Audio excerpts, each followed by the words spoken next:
O resultado de pérolas garimpadas no Rio de Janeiro, a partir de agora, em mais um episódio de Altos Plays de Garimpo.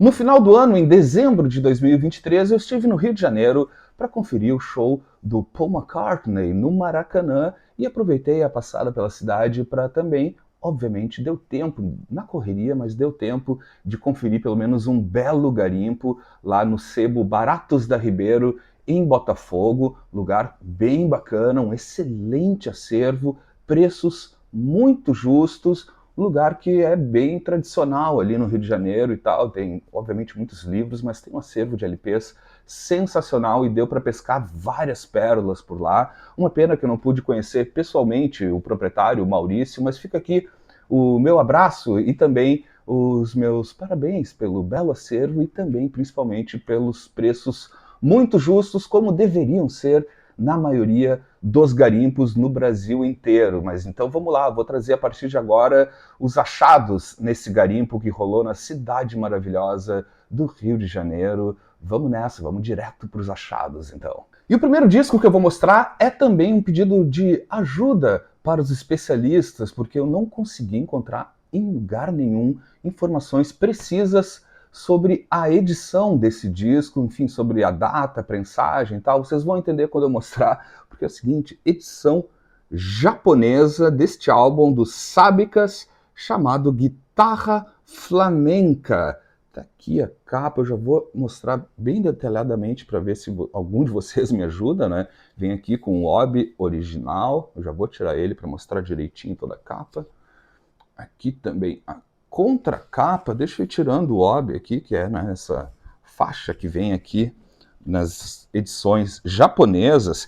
E aconteceu o seguinte, eu procurei em todos os lugares, enfim, nas principais fontes de informação, aí, seja Discogs, AllMusic Guide e tal, e não encontrei nenhuma referência sobre esse disco. Então deixa eu botar de novo agora aqui a capa inteira, tá, dos Sábicas, né, enfim.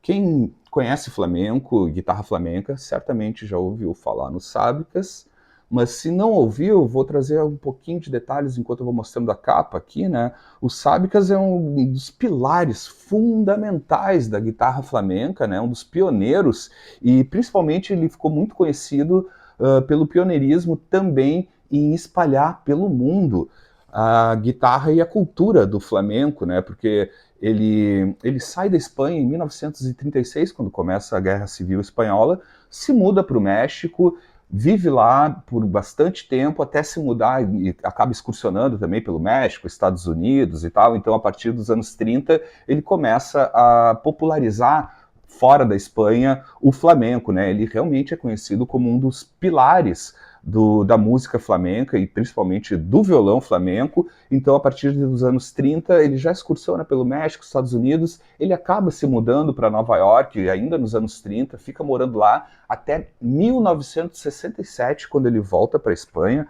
Deixa eu mostrar também aqui o label para vocês, né? Já que também é um pedido de ajuda para identificar. Aqui, ó.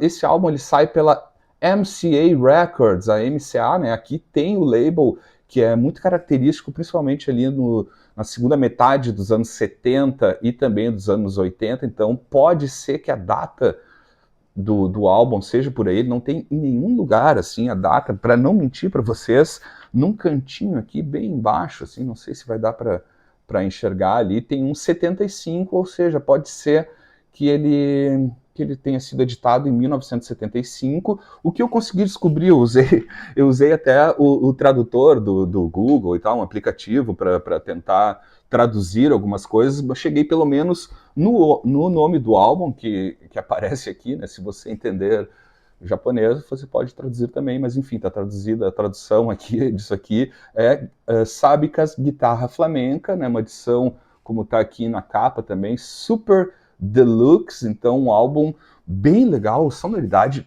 incrível, né? Como quase praticamente todas as edições japonesas. Vejam bem, o disco zeradíssimo, tá? Eu só realmente não consegui achar a data precisa, então se vocês encontrarem, e também fica como uma super dica aí, se você gosta de flamenco, é um gênero que eu adoro, assim, em todas as suas variações, seja na dança, como na música também. Aqui tem um grande representante, né, do flamenco, um dos pilares realmente, influenciou toda uma geração, né? Por exemplo, dos mais famosos, assim, né, o Paco de Lucia, o Tomatito, sempre tiveram o Sábicas como um grande nome, como eu falei, né? Ele foi nos anos 30 para o México, né? Quando começou a Guerra Civil Espanhola, voltou para a Espanha só em 1967, então digamos que de 1936 a 1967 ele excursionou pelos Estados Unidos, pelo mundo inteiro, espalhando essa cultura maravilhosa. Então fica aqui também, além de um pedido de ajuda, uma super dica para você que gosta de Flamengo ou que pretende entrar nesse universo, um disco de violão, castanholas, impressionante isso aqui. Realmente adorei, um super achado, incrível ter encontrado ele zeradíssimo, o disco está super inteiro. Foi então um dos grandes achados, uma das grandes pérolas nesse garimpo lá no Rio de Janeiro. Então abrimos com um pedido de ajuda e também uma dica sensacional para você entrar nesse universo do flamenco com o genial e fundamental, pilar fundamental do violão flamenco, o grande Sábicas. E aquelas coisas malucas que acontecem depois que tu faz o garimpo, tu junta todos os discos e descobre que sem querer tu fez até algumas compras, digamos assim, alguns achados relacionados, mas foi totalmente aleatório, mas depois eu percebi que sem querer rolou uma super consagração nesse garimpo, uma consagração nordestina, e eu começo mostrando um deles, que foi esse aqui, ó, esse baita achado aqui, Orquestra Armorial com o álbum Gavião de 1976, prensagem única e original de época. Deixa eu mostrar a contracapa, que traz aqui na contracapa todas as informações aqui maravilhosas desse trabalho aqui, que na verdade eu até vou fazer o seguinte, ainda não vou trazer tantos detalhes sobre a origem, né, veio a partir do movimento armorial, que teve uma grande força no começo dos anos 70, principalmente em Pernambuco, né, capitaneado pelo genial Ariano Suassuna,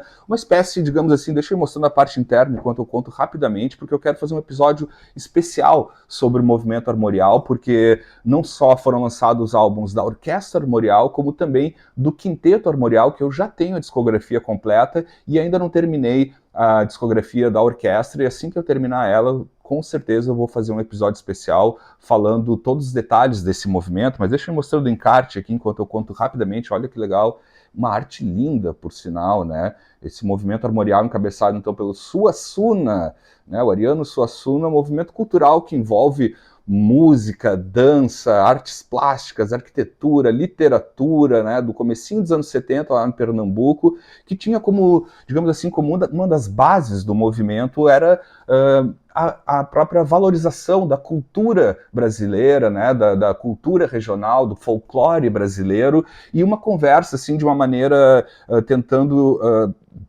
de certa forma, criar ou recriar uma música erudita brasileira a partir do folclore, né, a partir da música regional, né, principalmente do Nordeste, né, mas tinha como uma ideia, uma espécie de nacionalização do erudito, ou melhor, uma criação de algo erudito a partir da música folclórica e a música regional brasileira, com referências também, assim, né, tentando fazer uma espécie de crossover com a música renascentista, com o barroco também. Então, realmente foi algo muito legal e de valorização da cultura brasileira que aconteceu nos anos 70, mas com certeza eu vou trazer mais detalhes num episódio especial que eu prometo para vocês, com todos os detalhes. Deixa eu mostrar o label aqui também para vocês, porque é uma história muito grande e muito rica em detalhes que não daria tempo de trazer aqui. Aqui o label que sai pela Continental Gran Luxo, então esse aqui é o terceiro de 5 discos que a Orquestra Armorial lançou, né, aí regida pelo grande maestro Cussi de Almeida, né, e também a capa, né, porque a parte também, né, não só que envolve a música, como literatura também artes plásticas, é super relevante nesse movimento e traz esse tipo de arte que se encontra muito, que também é uma das principais bases do movimento da literatura de cordel, né, nordestina. Então tá aqui essa capa aqui, assinada pelo Oscar Paolillo, que assina essa capa aqui, que na maioria, enfim, né, aqui também atrás dá para ver outras capas de outros discos que eu estou buscando, que eu não tenho ainda completo, só tenho completo o Quinteto Armorial, e da Orquestra Armorial faltam alguns discos, então eu prometo trazer para vocês com mais detalhes assim que eu fechar essa discografia. Eu tenho certeza que esse ano eu devo completar a discografia da Orquestra Armorial, e daí eu trago, prometo para vocês, um especial com todos os discos desse movimento maravilhoso que aconteceu no comecinho dos anos 70 aqui no Brasil, mas já deixo um gostinho para vocês aqui desse super achado aqui também, gente, disco inteiraço, zerado praticamente, edição única e original de 1976, da Orquestra Armorial.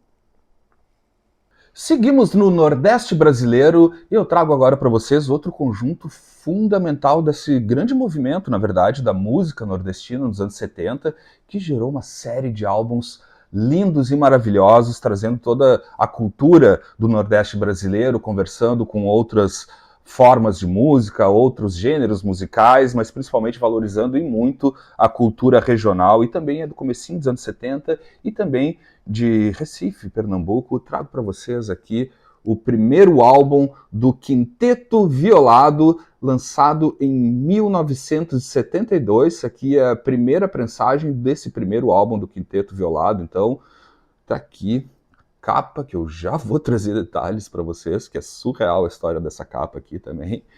E aqui também a contracapa. Então tá aqui, né, desse álbum, então, o primeiro álbum do conjunto Quinteto Violado, de 1972.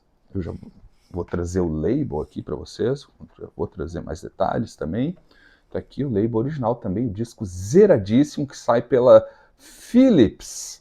Tá aqui, então, obra fundamental da música brasileira, que também, de certa forma, tem alguma conversa com o Brasil e, de certa forma, também alguns elementos da música erudita, entre várias aspas, assim, uma formação de viola, contrabaixo e tal. Então tá aqui esse disco. Deixa eu fazer o seguinte, eu já vou voltar nesse disco aqui e nessa capa, porque tem uma história que eu quero dividir com vocês rapidamente, mas está aqui. Eu já vou trazer o outro disco. Eu achei 2 discos do Quinteto Violado, então eu já vou trazer na sequência aqui mais um álbum deles que eu encontrei nesse garimpo. Tá aqui o Folguedo, lançado em 1975. Tá aqui, esse aqui é o 4º álbum do Quinteto.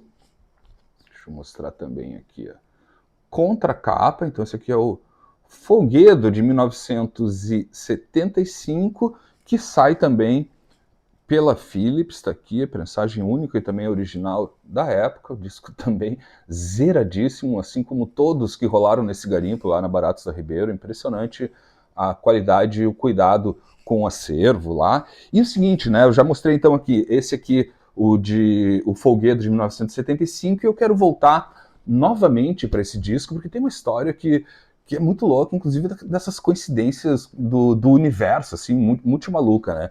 Essa capa aqui, que a gente tá vendo, para quem, enfim, já é fã de rock progressivo e tal, já remete muito, e lembra, inclusive, muito as capas, né, as artes feitas pelo Roger Dean, né, um dos capista do Yes e de várias outras bandas de rock progressivo, né? Deixa eu botar bem aqui para trazer os detalhes.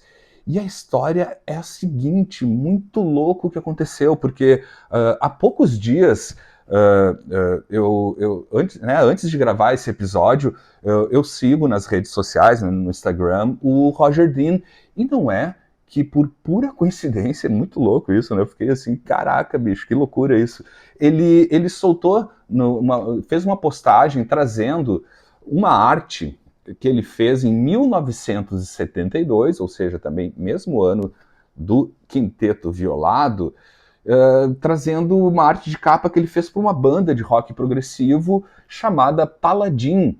Vejam aí, Paladin, banda britânica de rock progressivo de 1972, que lançou um álbum exatamente com esta capa. Eles só fizeram uma pequena alteração, né, que de repente dá para perceber. Aqui, nessa capa do quinteto, eles colocaram uma espécie, né, um chapéu de vaqueiro nordestino, né, e tipo, na cara dura, usaram a arte do Roger Dean na capa do seu primeiro álbum, né, fazendo apenas essa, digamos assim, essa pequena alteração aqui, e não sei, enfim, acredito que o Roger Dean nunca soube disso, se bem que agora, até lendo o post dele no Instagram, já tinha alguns comentários, né, de alguns brasileiros indicando, olha, tem uma capa igual a essa aqui no Brasil e tal, então sei lá, o que eu até gostaria de ter mais informações, se vocês souberem, enfim, de alguma história, ou do próprio quinteto trazendo essas informações, mas então tá essa curiosidade aqui, né, o segundo disco da banda britânica, o Paladin, de 1972, é a capa original feita pelo Roger Dean, capista do Yes e tal, então fica aí um mistério, ou enfim, fica uma dúvida, será que o Roger Dean sabe que plagiaram, ou então na cara dura parece que os caras não quiseram nem saber, assim, a gravadora também, tipo, vamos botar essa capa aí, o que é muito louco, né, porque é do mesmo ano, em 1972, sai uma capa na Inglaterra, feita pelo Roger Dean, e não tem em nenhum lugar, né, essa aqui é a prensagem original de época, a primeira prensagem, em nenhum lugar fala ou dá crédito a o Roger Dean, nem na contracapa e muito menos na capa, e eles ainda fizeram essa alteração trazendo chapéu de vaqueiro aqui, fica um mistério aí, mas enfim, fica também principalmente dois baitas discos do Quinteto Violado, que traz então essa conversa do regional, com alguns toques até eruditos também e tal, tá tudo muito dentro desse bolo, desse movimento, né, surgido no começo dos anos 70, principalmente em Pernambuco, de valorização da música regional e de uma conversa do regional com a música barroca, com a música renascentista, que eu adoro o Quinteto Violado, fica então uma super dica aí, se tu também quer entrar nesse universo, assim, da música nordestina, principalmente música instrumental e música cantada, né, esse aqui, o de 75, né, o Folguedo, ele tem muito mais canções, aqui eles exploram muito mais a parte instrumental também da música nordestina, que eu particularmente acho linda demais, mas fica aqui esses mais dois super achados, direto do Nordeste brasileiro, Quinteto Violado. E de um quinteto para outro, mas do Nordeste para o Rio de Janeiro, trago agora para vocês o Quinteto Brasileiro de Metais. Está aqui com o álbum Arte e Instrução. Aqui a capa, que eu achei maravilhosa também, essa capa. Contracapa também, trazendo todas as informações, né, da formação desse conjunto de câmara, podemos dizer assim, né, só com metais, obviamente, né, porque por isso se chama Quinteto Brasileiro de Metais, Lúcio. Mas enfim, inclusive também é um álbum que em nenhum lugar, tanto na capa como na contracapa, eu encontrei informação sobre a data precisa, mas tem algumas pistas. Deixa eu ir mostrando também o label, que também é super diferente. Tá aqui. Que sai, então, por este label carioca, né, o Comusa, que é, na verdade, a Cooperativa Mista dos Músicos Profissionais do Rio de Janeiro. Esse quinteto ele foi formado em 1974, no Rio de Janeiro. Provavelmente esse álbum seja de 75, ou do final dos anos 70, comecinho dos anos 80, enfim, não mais que isso. Pelo que eu pude pesquisar, eles têm somente 2 álbuns lançados. Nenhum dos 2 álbuns, pelo menos nas fontes que eu pesquisei, tinham a data, mas, enfim, deve estar entre a segunda metade dos anos 70 ou o comecinho dos anos 80, então que sai por esse label, de novo, super curioso aqui, eu não tinha nada desse label aqui também, dessa cooperativa mista dos músicos profissionais, mas traz também o que indica, né, dessa fase aí do segunda metade dos anos 70 ou comecinho dos anos 80, no máximo, assim, mas pode ser principalmente dos anos 70, porque bem na parte superior ali, aqui dá para ver, eu acho, mostra que foi distribuído pela Tape Car brasileira, né, ou Tapecar, se você preferir, que era um label brasileiro, então ele foi licenciado pela Tapecar, que atuou principalmente nos anos 70 aqui no Brasil, que deixa então essa pista que provavelmente a data dele, então, deve ser de 75 em diante. Desse quinteto aqui é super curioso, eu não conhecia, foi aquelas coisas de garimpo, assim, que chama atenção. Esse disco saltou, assim, eu disse, cara, é algo que eu gosto muito, a sonoridade de metais em orquestra, né, seja de trompete, trombone, né, aqui até a formação tem trompete, trombone, tuba, também trompa, então aqui tem toda essa formação desses belezões, é o tipo de sonoridade que me atrai muito, e o legal aqui é que eles até meio que dividem entre lado A e lado B, assim, o lado A de uma música, digamos, um pouco mais erudita, digamos assim, mas só com a sonoridade dos metais, que, de novo, eu adoro esse tipo de sonoridade, e o lado B ele já dá já conversa também com o erudito junto com a música popular, porque aí já entra uma parte rítmica, já tem um cavaquinho no fundo e tal, super bonito, aquelas coisas de garimpo, assim, que, enfim, não conhecia, né, mas a capa me chamou a atenção, eu dei uma lida atrás, aqui tem as informações de cada composição, de cada instrumentista e tal, e, de novo, é o tipo de formação musical que me atrai muito, essas formações de sopros, né, quintetos e tal, mais voltadas à música de câmara, e realmente foi super prazeroso e super legal essa descoberta, porque realmente é algo que eu gostei muito, tenho ouvido bastante, inclusive, já fiquei com vontade de achar mais, né, pelo que eu vi, tem mais um álbum aqui que existe do Quinteto Brasileiro de Metais, mas está aqui essa conversa, então, entre a música de câmara, junto com um pouco da música regional brasileira também, então achei super bacana, super original, inclusive, e além de ser uma capa maravilhosa também, é daquelas coisas que a gente acha no garimpo e fica muito feliz quando a gente descobre uma coisa nova, e já tem então uma coisa nova que eu não tinha aqui na minha discoteca, Quinteto Brasileiro de Metais. Outro super achado de música brasileira nesse garimpo foi este álbum maravilhoso do Francis Haim, com o álbum Se Porém Fosse Portanto, de 1978. Esse aqui é o terceiro ou quarto álbum, não tenho certeza aqui, do Francis. Também uma das pedras fundamentais da música brasileira. Aqui a contracapa. Álbum lindo demais, assim como, né, boa parte da discografia do Francis Haim. Deixa eu mostrar a parte interna aqui. Super arranjador, compositor, arranjos lindos nesse disco. Realmente baita achado também pela, né, a capa até que não tá assim tão zerada assim, né, mas enfim, tá inteirinha, mas o play tá zeradíssimo, que sai pela Som Livre, aqui a prensagem original também de 1978, primeira e única prensagem, então, que sai pela Som Livre brasileira. Francis Haim, super compositor, os arranjos são sempre impecáveis, assim, até é um artista que eu gostaria, né, e quero ter ainda mais álbuns do Francis Haim, porque realmente, pelo menos do que eu escutei até hoje, não tem disco ruim, assim, pelo menos dos que eu pude escutar. Esse aqui é o primeiro que eu tenho dele em vinil, tenho mais outros dois em CD, e realmente é muito isso, assim, pelo menos, enfim, não sou nenhum especialista em Francis Haim, mas tudo que eu escutei dele sempre me chamou a atenção, assim, o cuidado e a beleza, principalmente nos arranjos. Ele é também um excelente letrista, um fenomenal compositor, sempre se junta com times de grandes músicos nos seus álbuns. Aqui tem formações de orquestra com arranjos dele também. Fica aqui uma super dica também de explorar, né, no melhor sentido da palavra, a discografia desse super artista brasileiro. Recomendo com todas as forças. Se você não conhece ou não ouviu ainda a obra do Francis Haim, fica a dica aqui de um dos álbuns que, pelo menos dos que eu já escutei, não escutei todos os álbuns da carreira dele, assim, adoraria já ter feito isso, mas enfim, como eu disse para vocês, é algo que sempre me chama atenção, e principalmente pela beleza e a qualidade nos arranjos do grande e genial Francis Haim.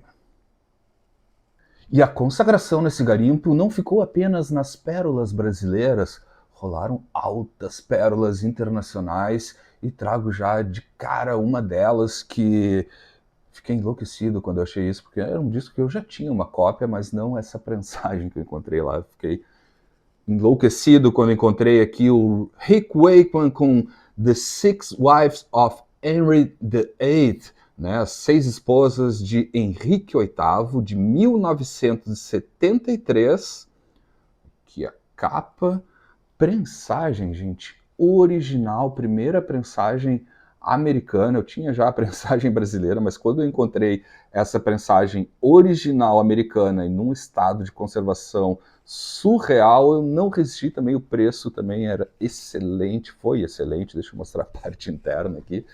Aí eu não resisti e peguei a original, zeradíssimo play. Tá aqui, né, desse clássico absoluto do rock progressivo, primeiro álbum solo do Rick Wakeman, né? Esse aqui é um dos... nem tem muito o que falar para vocês, porque também a gente está falando de um clássico absoluto, mas enfim, tá aqui todos os, digamos assim, os pilares do rock progressivo, principalmente, obviamente, na parte instrumental. Primeiro álbum solo dele, assim que ele sai do Yes também, tem a participação dos companheiros de banda, né? O Steve Howe participa numa faixa, o Chris Squire noutra, Alan White, até o Bill Bruford e tal. Também tem ainda o Dave Cousins, que era dos Strawbs, que era outra banda do Rick Wakeman. Mas enfim, aqui a gente está falando de um clássico absoluto. Deixa eu mostrar o play para vocês. Impressionante, prensagem original que sai nos Estados Unidos, então, pela AM Records.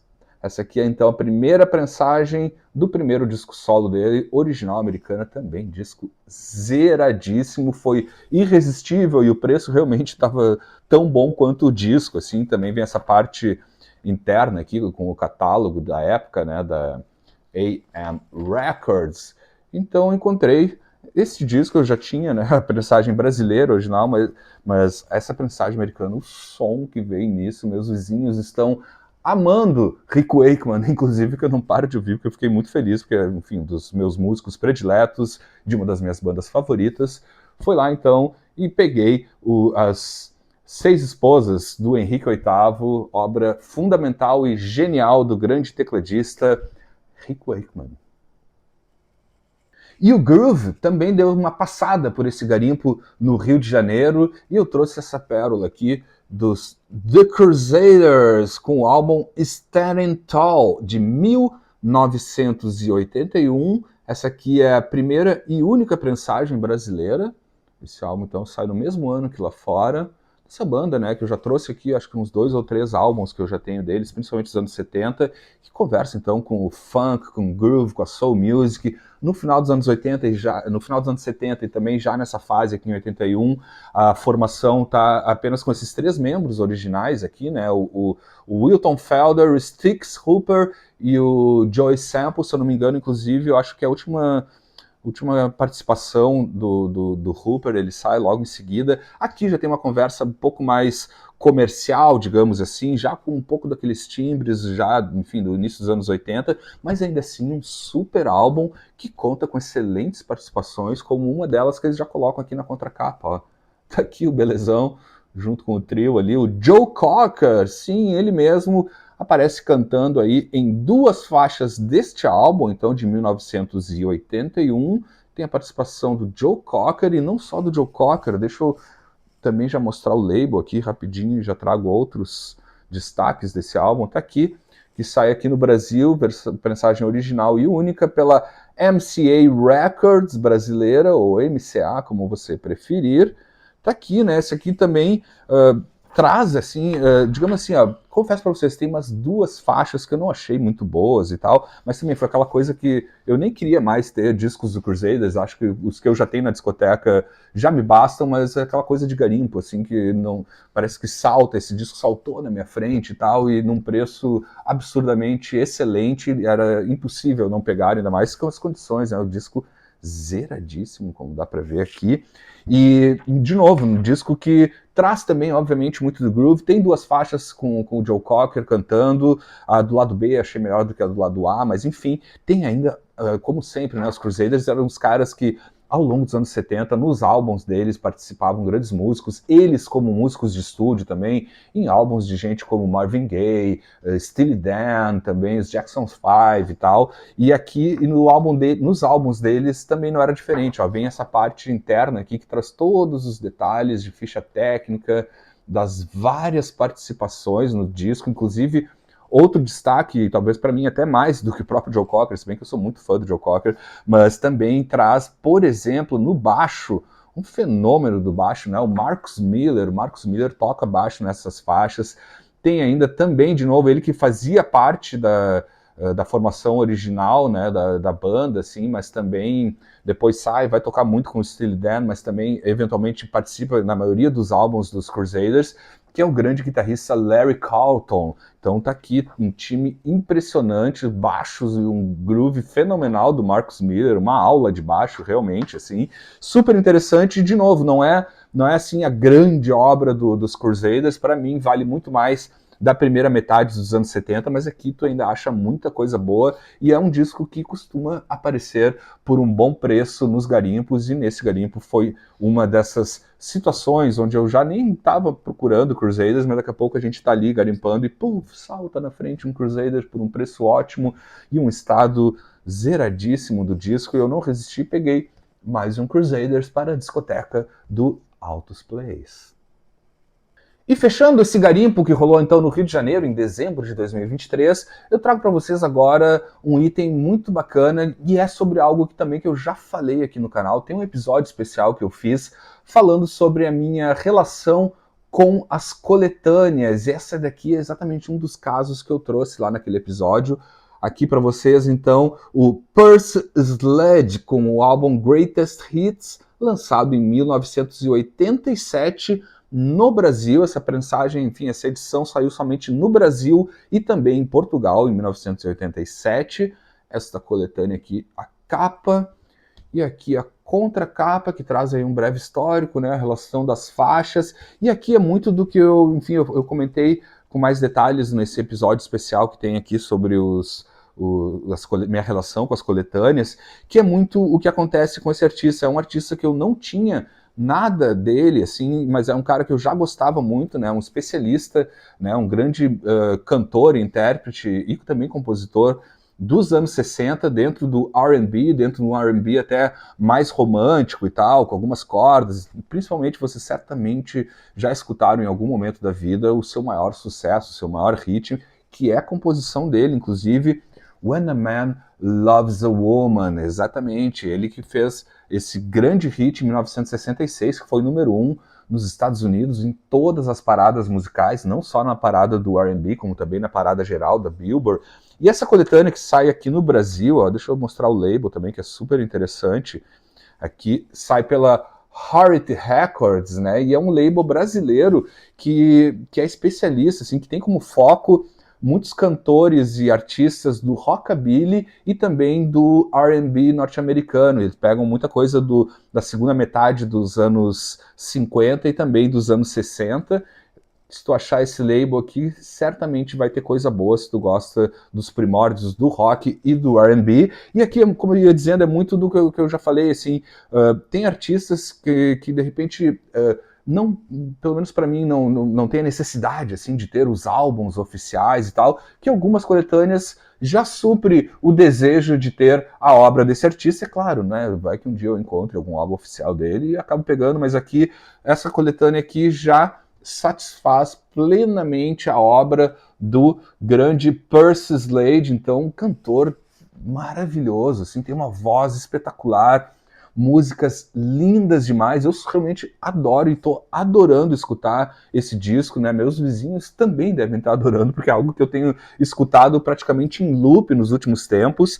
Fiquei muito feliz de encontrar essa coletânea, então, do Percy Sledge, não sei nem a pronúncia correta, mas enfim, fica a dica aí para você, se não conhece, e se passar pela tua frente essa coletânea, vale pegar a prensagem muito boa. Essa aqui também zeradíssima, mas é um disco que tem uma qualidade de som impressionante, até para uma coletânea que geralmente né, costuma até ser comum, assim, as coletâneas não terem tanto cuidado, assim, pelo menos aqui no Brasil e tal.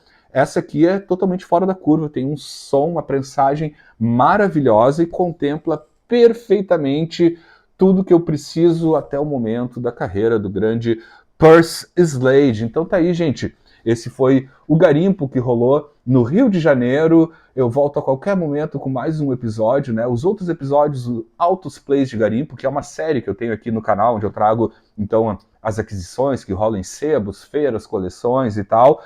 tá tudo já numa playlist. Se tu quer assistir outro episódio dessa série ou rever outro episódio, vai estar junto com esse aqui também na playlist, então, do Altos Plays de Garimpo. Foi um prazer, espero que vocês tenham gostado. A gente se encontra a qualquer momento em mais um novo episódio aqui no Altos Plays. Até mais.